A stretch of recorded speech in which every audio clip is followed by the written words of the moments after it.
No need to try, no need to worry or question why. Surrender, let go, release, and know. Breathe.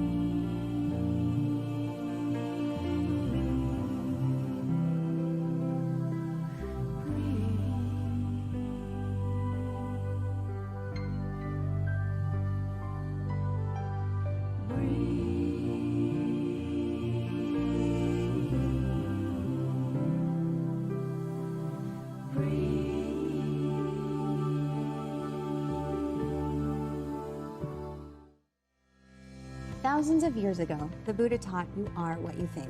A modern philosopher coined the phrase that you are what you eat.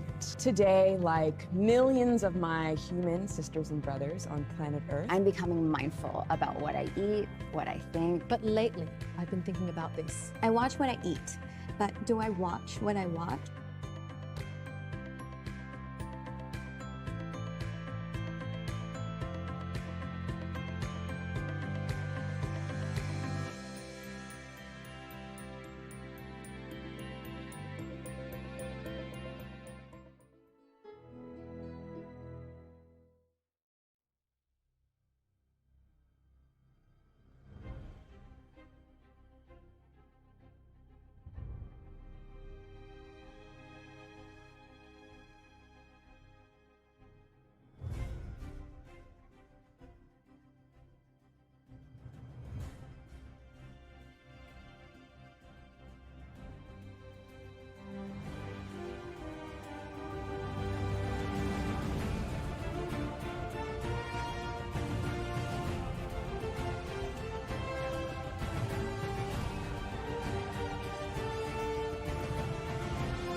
It's Karen Drucker coming to you from San Francisco, California, and I am here to say that I love watching The Next Normal with Sister Jenna.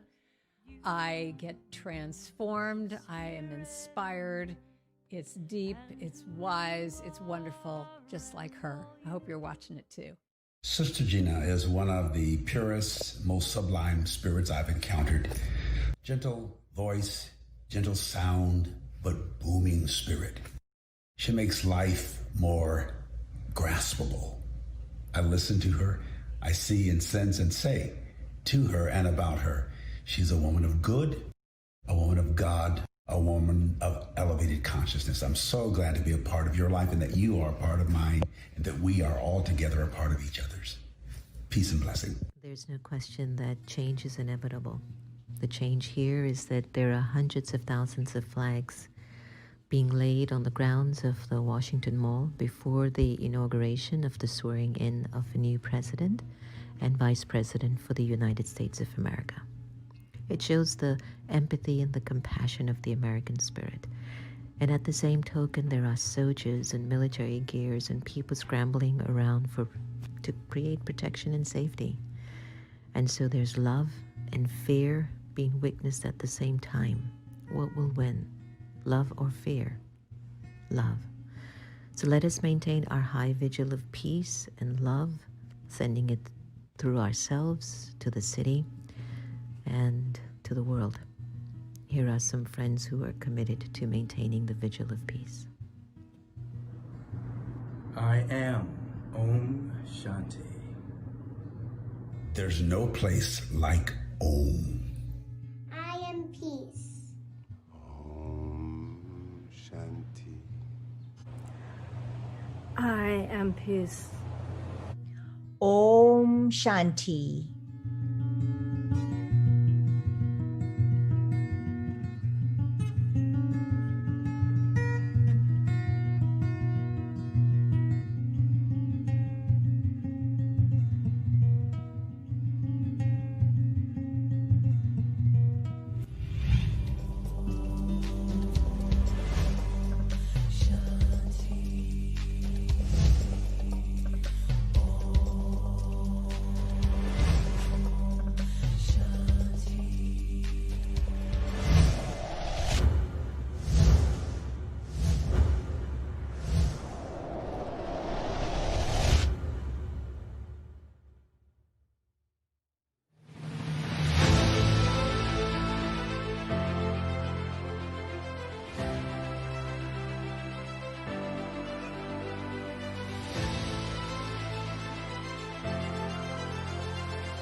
Many of us still believe in the American dream.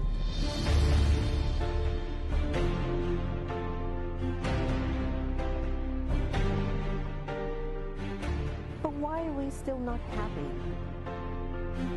Why are we struggling to own our own home, to find a job?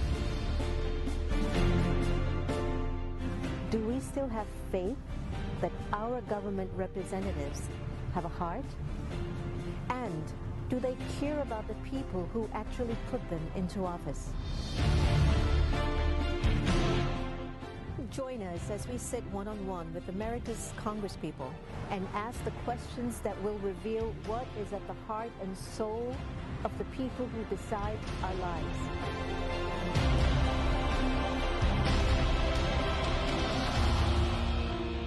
Hi, I'm Sister Jenna. Let's do Soul Talk.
Hi everyone, welcome to the next normal and Om Shanti, Om Shanti, Om Shanti. What an exciting opening, what a lovely opening today, and especially in this particular time when the energy is so empathetic, very mindful, very compassionate. Just recently, President-elect Joe Biden and Vice President-elect Kamala Harris gave a beautiful tribute to the over 400,000 lives that have been taken from COVID, and also the honoring of our frontline nurses. And Yolanda Adams took us into a beautiful expression of the song Hallelujah.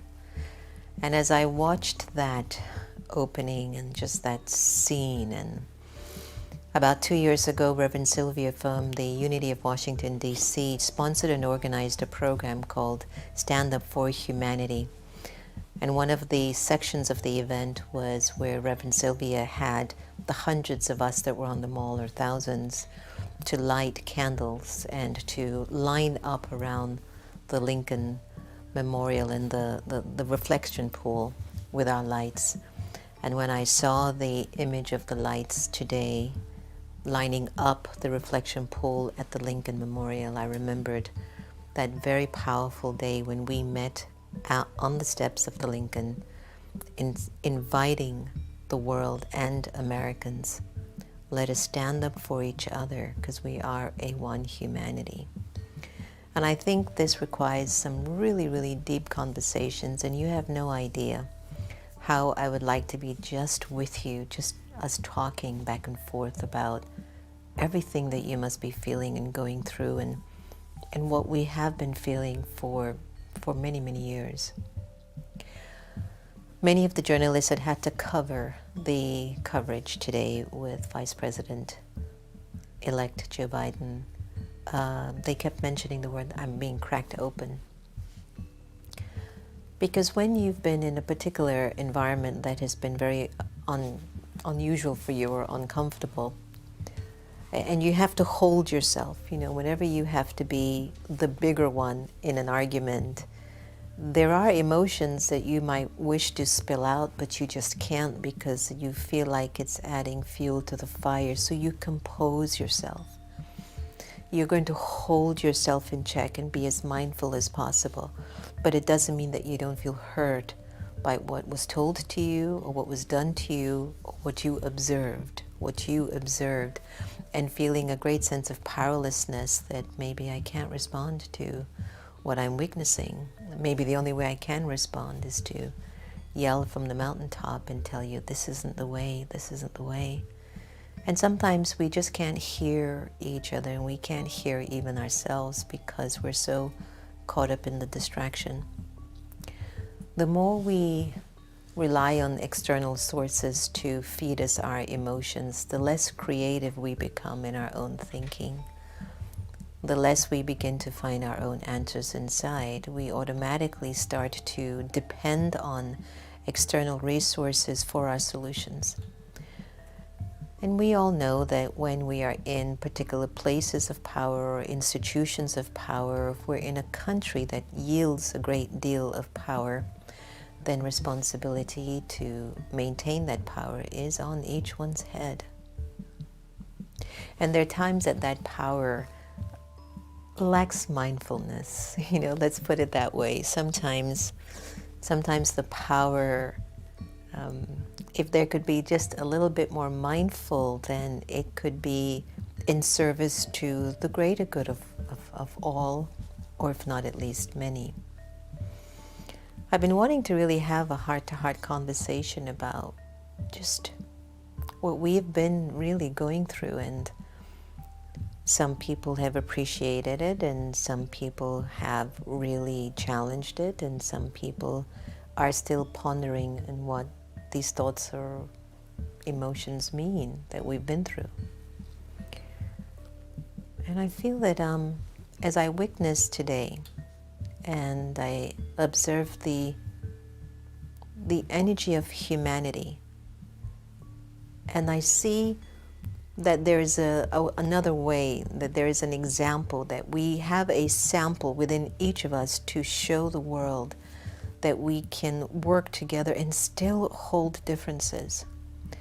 I want to take you back to the presidential campaign when Kamala Harris and Joe Biden at the time had a little bit of a spat during the debates. You remember those? And there was a lot of friction that came from that too. But one of the beautiful things about a healthy democracy or healthy relationships, put aside democracy, one of the beautiful things about a healthy relationship is when you're given respected space.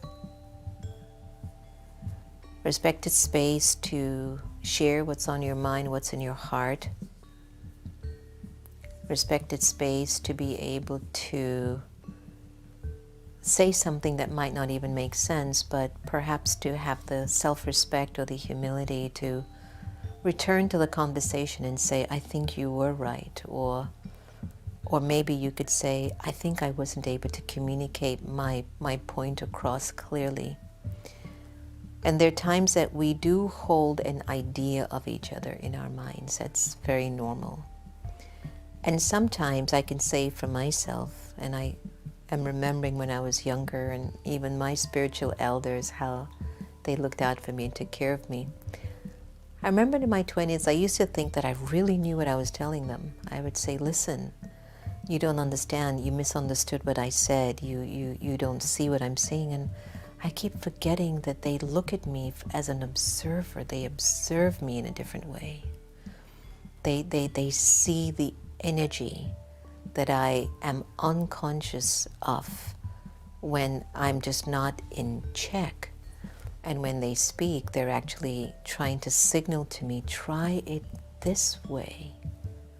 Just try it another way.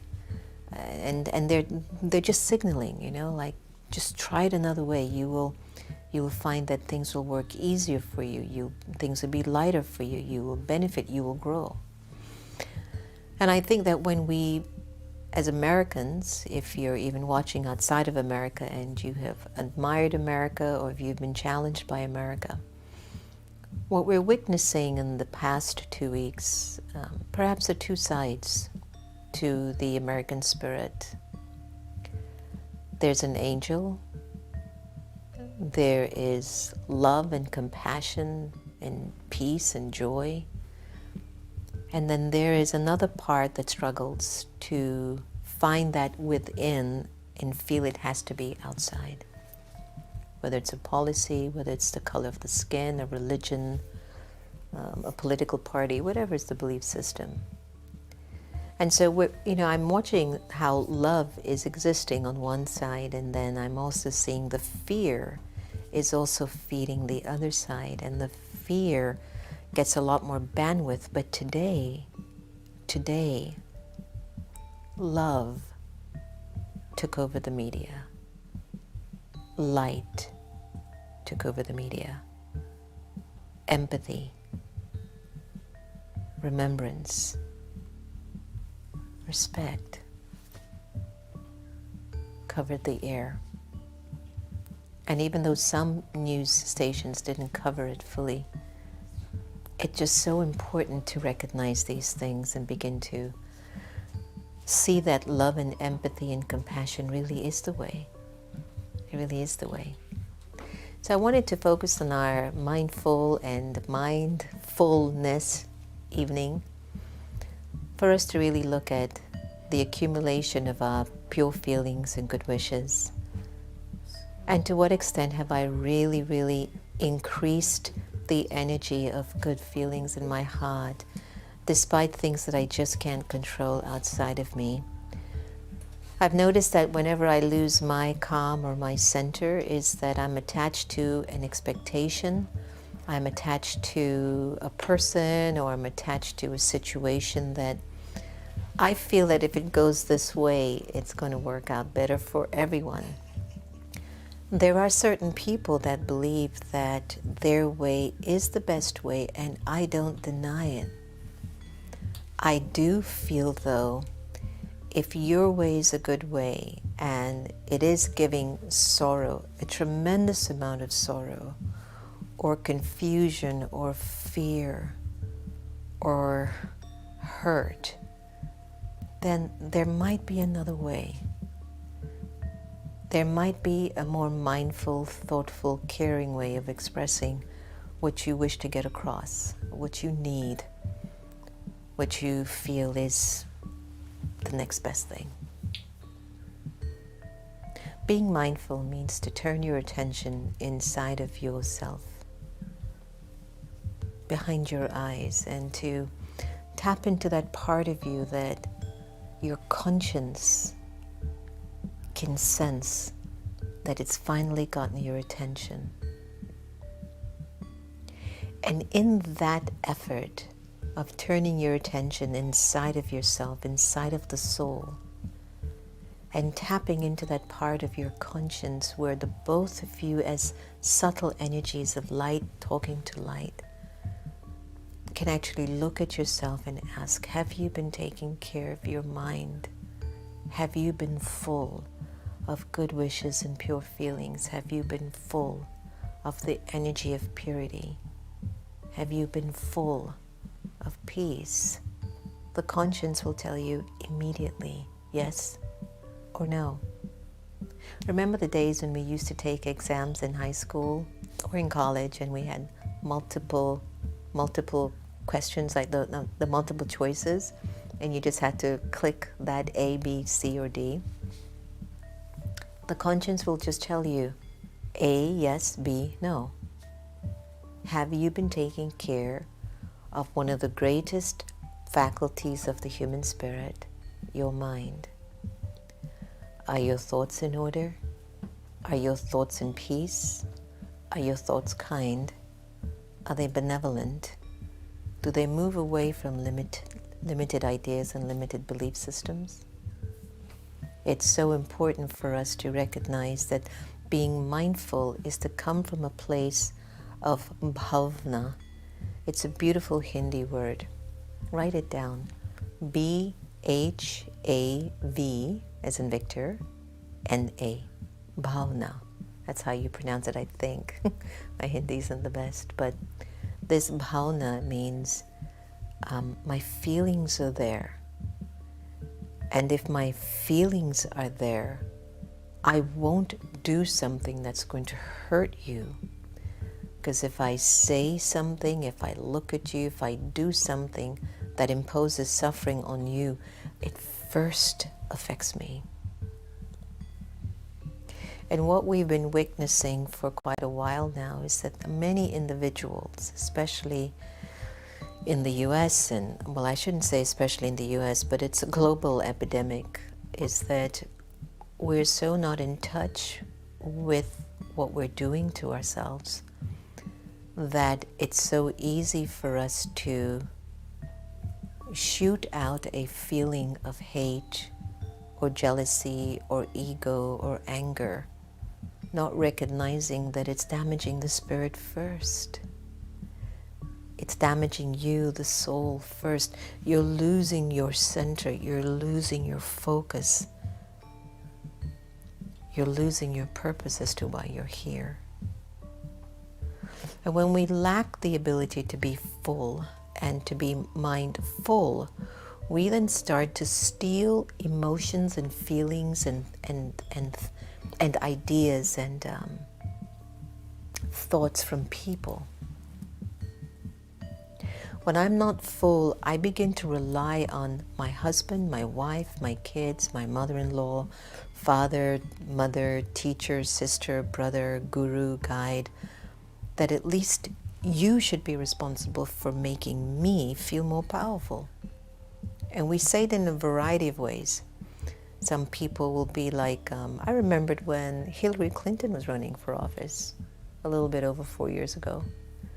And people used to always say, oh, I just don't like her. It's just in her energy. And I used to be so confused that, what's the problem with her? I don't see a problem. I see her educated. She's been aggressive, determined. I'm sure she hasn't done everything right. I'm sure she's not a saint, but I didn't have that thought, is what I'm trying to say. That sometimes we are so quick to defame or accuse somebody for playing their part as if they owe me something. And the soul that we don't put that responsibility on is the self. But we impose that responsibility on every other individual outside of us, stealing from them like vampires, little by little. Give me respect. Give me what I want. Don't cheat me. The list goes on and on and on and on.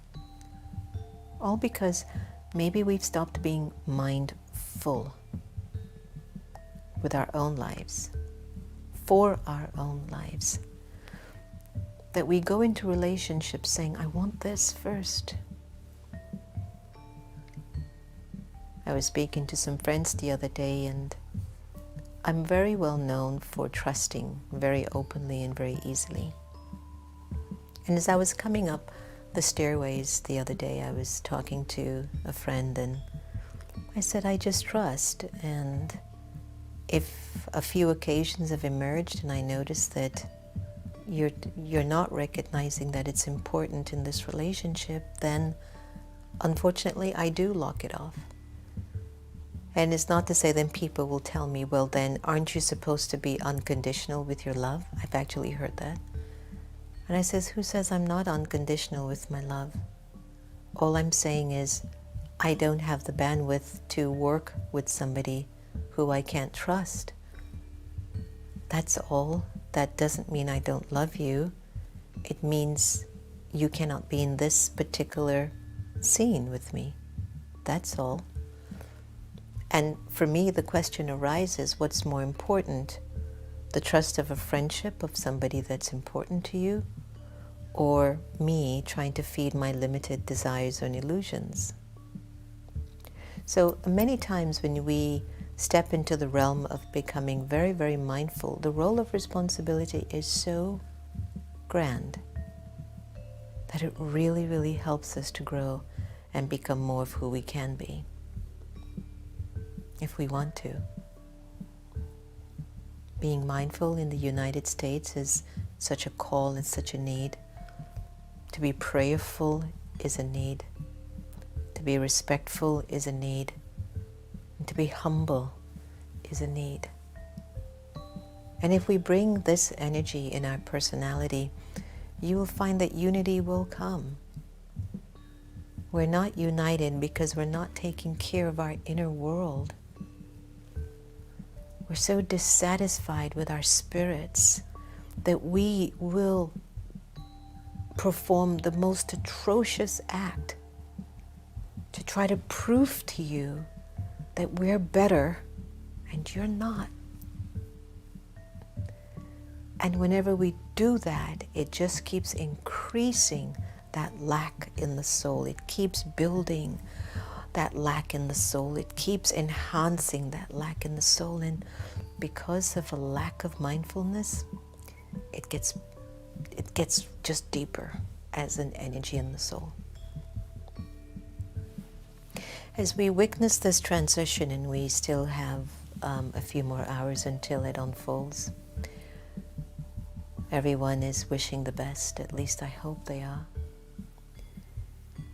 If anybody wishes ill or anything unhealthy for any of the political leaders coming into positions of responsibility tomorrow, I'd really ask them to check their motives, to check who are they inside. And I would ask them to look into the mirror and say, God, would you really hurt any of your children? Would you want to see anyone in distress? Why is there poverty? Is it because of God? No. Why is there illiteracy? Is it because of God? No. Why is there fear? Is it because of God? No. Why is there racism? Is it because of God? No. Why are there certain people with a lot of money and certain people without any? Is it because of God? No. It's because of us. We're not being mindful enough to be able to recognize that if one soul is bruised and traumatized and isolated and left out and deemed not good enough, that energy ripples far and wide for other souls to feel the same way.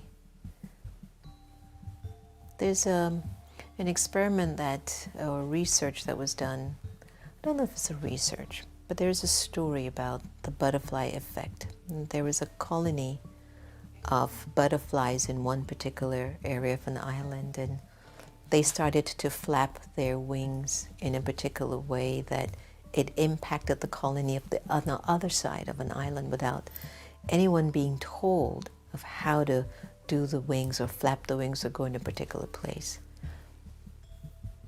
I know I might not have done that very well, and those of you who know the story better than I am, it'll come back. But the moral of the story is that your thoughts have a ripple effect. Your words have a ripple effect. Your choices have a ripple effect. Your vibrations ripple out to the humanity.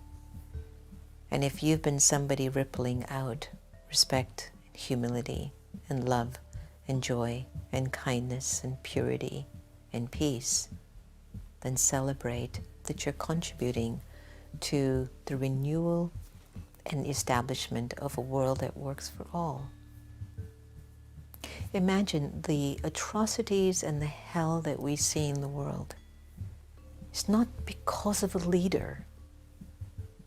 It is because we haven't gone in ourselves enough to be mindful enough to recognize that any thought of hate or greed or fear or insecurity feeds that energy into the mind of another person, or that energy is fed into the vibrations of an environment. That energy just doesn't disappear. that energy will only disappear when you stop thinking like that. And when the motive behind the thinking is not about trying to get over on someone, it's not about trying to feel that you are better than someone. It's when your motive can be, how can we all benefit from this? How can we all shine together in this? When we can use our thoughts in this specific way, there will be world peace.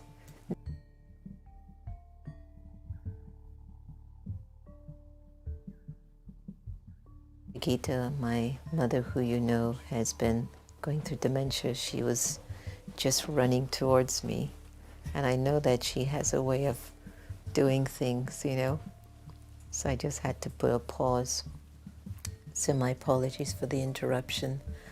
But now that everyone's working from home, these are some of the commercial breaks that take place during a day. But I'm just thinking about the importance of us really beginning to accept that we are responsible for the way that we treat each other. And if we can bring the energy, accumulate the energy of God's love and God's vibration inside of our souls, inside of our personality, there will be a golden, aged world. As I witnessed the empathy and the compassion at the steps of the Lincoln with Kamala Harris and Joe Biden, it gave you a completely different insight, a different view on how one can choose to be, to live, to lead their lives. It gave our children such an example of dignity and character and values. And when we are mindful, we do become, by nature, a very thoughtful human being.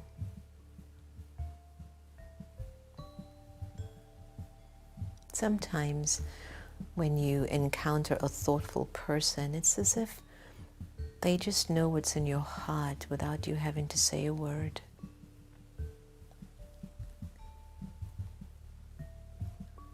Sometimes when you are thoughtful or mindful,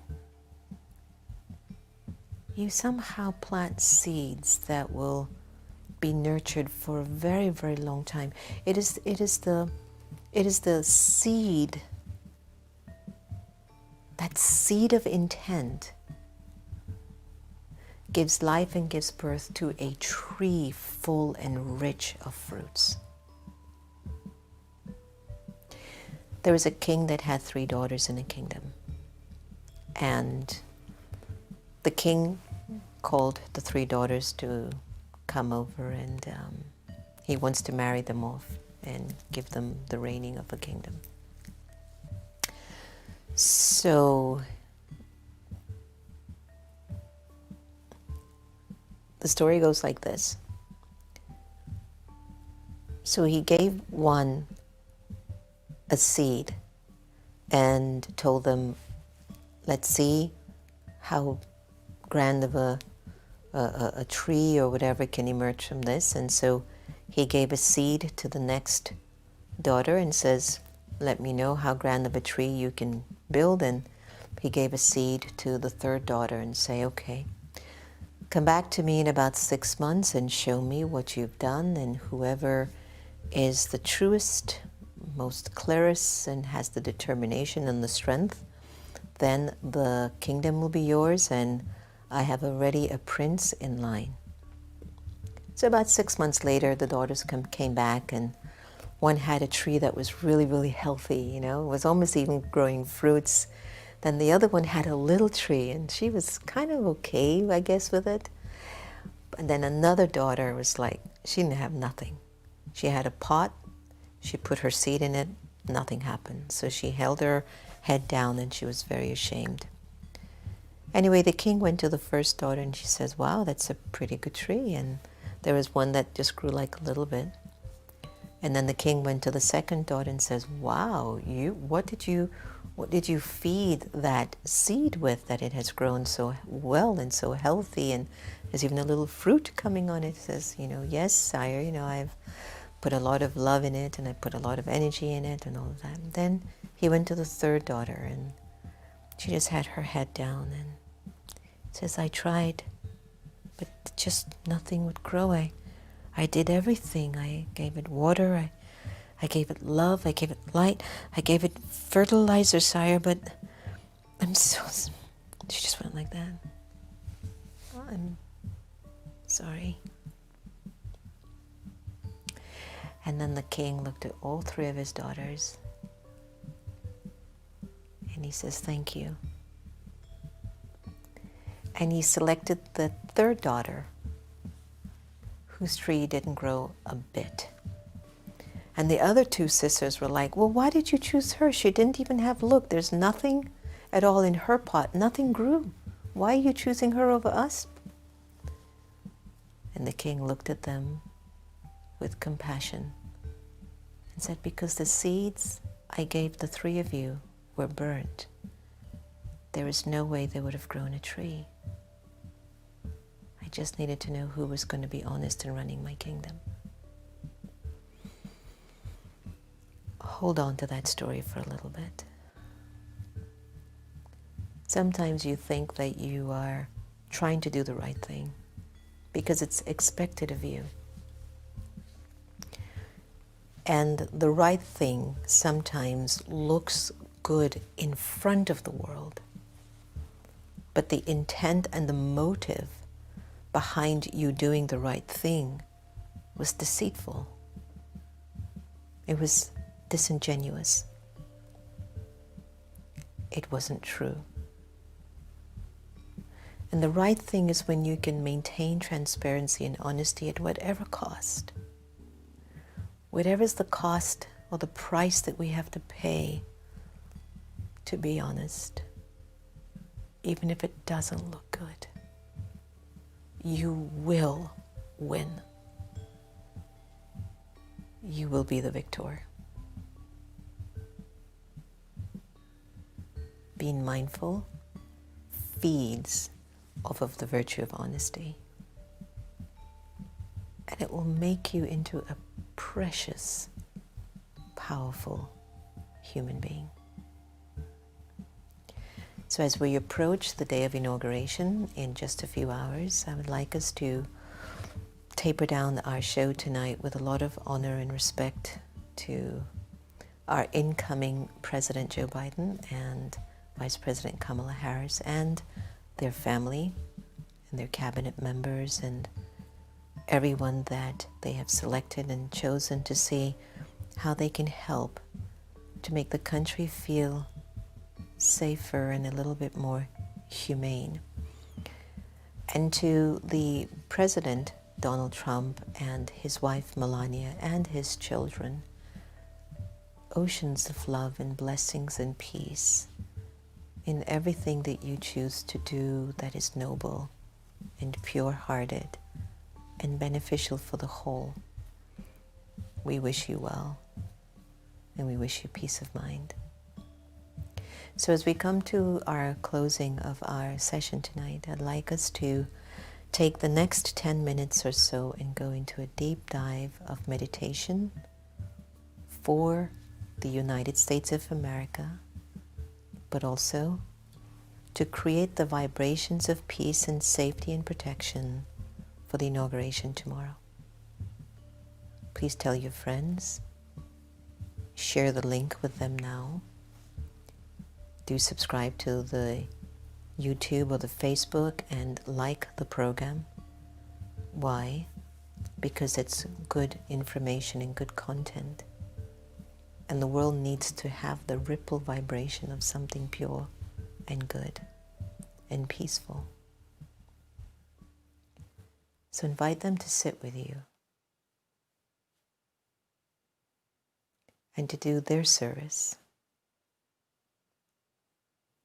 for creating vibrations of peace and compassion and protection in America. Let's take a deep breath.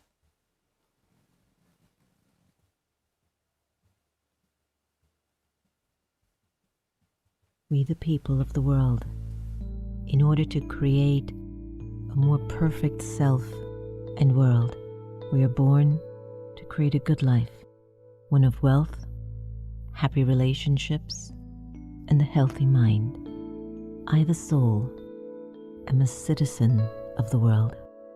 I promise to promote inner well-being and to secure a life of blessings, freedom, unity, and respect. So as I sit here in a state of true inner freedom, I allow the experience of the real me, the true beauty of the soul to emerge, and I acknowledge the true worth and the true beauty in everyone who shares our world. I choose to share good wishes and pure feelings with everyone I meet, because I, the soul, am a well-wisher, and I am true in sharing good wishes when I walk and move around during the day. So let me sit in the consciousness of remembering that we, the people, are all citizens of good wishes, emanating pure feelings, peace, purity, and inner freedom.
E pluribus unum is not meant to suggest that power should be consolidated into a single individual, but rather that power is innately possessed by every individual,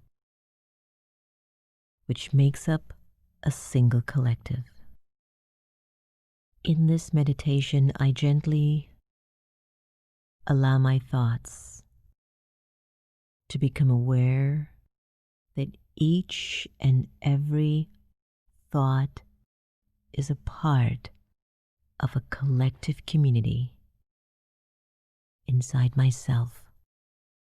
When I choose to nurture thoughts of peace and abundance, I generate safety around me and for others to experience. I'm a part of a collective, and what I think, feel, and do creates a community inside myself and outside of myself.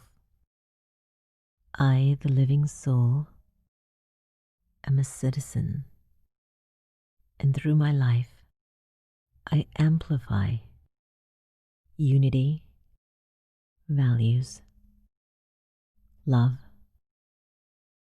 and togetherness. I use these pure thoughts to govern my life and to share pure feelings with everyone around me. I am not here to be ruled by any waste thoughts or by anyone. Rather, I'm here to rule my life with virtues and respect. I am one out of many, and together, I, you, us, make up a world of kindness and abundance. Let me sit in this pure meaning of e pluribus unum.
Vibrations of love. And some say love is a verb. But much deeper than that, love is a vibration. It is that energy that stirs the soul and opens up the heart. Vibrations of love call out to the divine that connects us with the beauty of life and the oneness of it all. I need not to say it with words, although it is always nice to hear, but greater still is to feel it. Vibrations of love lift me higher, and I fill the empty spaces within the soul. It is the divine in its purest essence. It is me at the height of my being. I am vibrations of love.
Welcome back, everyone. So that meditation for the nation's capital and for America, I pulled two of my meditations from Inclusion, Revolution, Together with Love. If you've not listened to that album, can I invite you to do so? And please know, everything that I offer you, I really know from the bottom of my heart that it's going to be good for your spirit.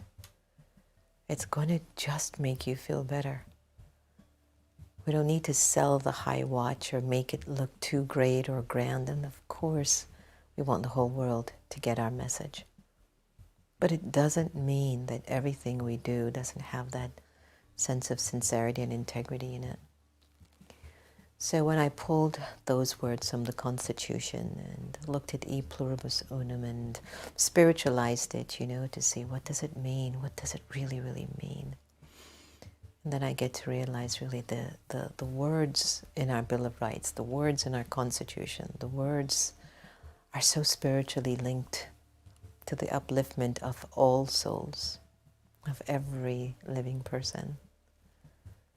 And so I really, really urge you to go onto Spotify or go into the americameditating.org and get the copy of Inclusion, Revolution, Together with Love. Maybe Antonia or Santosh can put it in the comments field, but it's a nice listen. So that meditation is about us keeping the high watch and keeping those vibrations. Majority of the world doesn't focus on the importance of the thoughts and how those thoughts lead us into physical actions and manifesting the things that we have in our lives. Us seeing the duality of high vibration and low vibration is no error. It's no mistake. It's a result of our thinking, our quality of thinking, our intention in our thinking. And we're seeing the manifestation of those thoughts and how thoughts do create violence, but thoughts also create peace. Your thoughts can create hate and your thoughts can create love. Your thoughts can lift a man up if he's down, and your thoughts can push him even further down than he already is. So when we hold these thoughts for the nation, and we hold these thoughts of peace, you better believe it's not going to go to waste. It's super, super important. Thank you so much for joining us for our special program tonight. And tomorrow we'll have a really, really special show for the inauguration day and special messages. Sending each and every one of you calm thoughts, peaceful thoughts, loving thoughts. And be prepared to see how you can step up for your country, wherever you're located, in your homes, in your environments, in your city. What's that new gift that you'd like to bring to your humanity that's connected to a golden aged world? A gift that an angel would give, a gift that a deity soul would give. What's the gift that you wish to share with your humanity? It's a gift that even God would offer. What is it that you'd like to share as your gift for peace at this time? Okay, so let's stay in touch. I would like us to hold a moment of healing vibrations for our beautiful sister, Portia Davidson, who underwent her surgery for her throat today. And so the entire community, Portia, is remembering you, your light, your effervescent personality, your incredible generosity. You've never come here not brought a basket of gifts. Your incredible generosity. I have to tell you, I swear Portia's Indian beneath that skin of hers, because on a very cultural level, we won't go to anyone's home without bringing a gift as well. It's just customary. It's just what we do. So Portia, your family here at the Next Normal, all the Brahma Kumars and Kumari sisters that know of you through this portal, and your friends here, we send you God's light and love in healing vibrations, first for the soul, and for the soul to be healed in terms of your throat, that everything goes right, your rehabilitation goes right.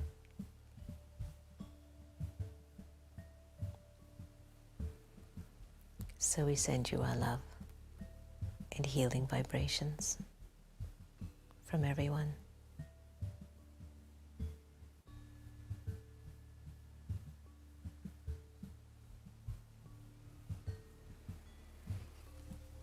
Get well soon. I'm going to end it with Om Shanti from Kristen Hoffman because I thought it was just perfect. Om Shanti is, I am peace. Have a wonderful night, everyone.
Hi everyone, it's Sister Jenna from America Meditating Radio.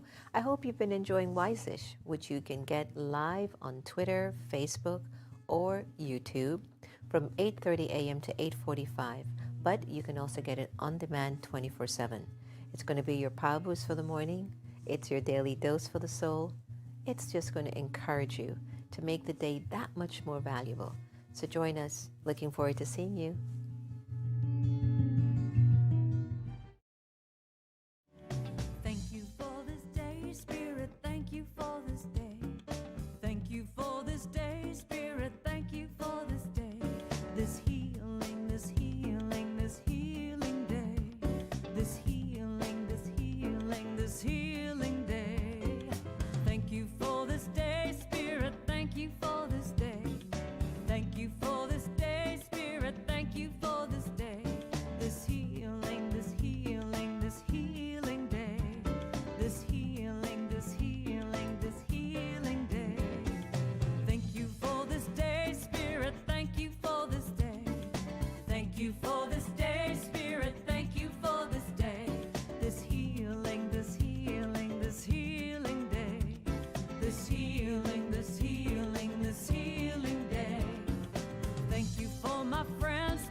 My glorious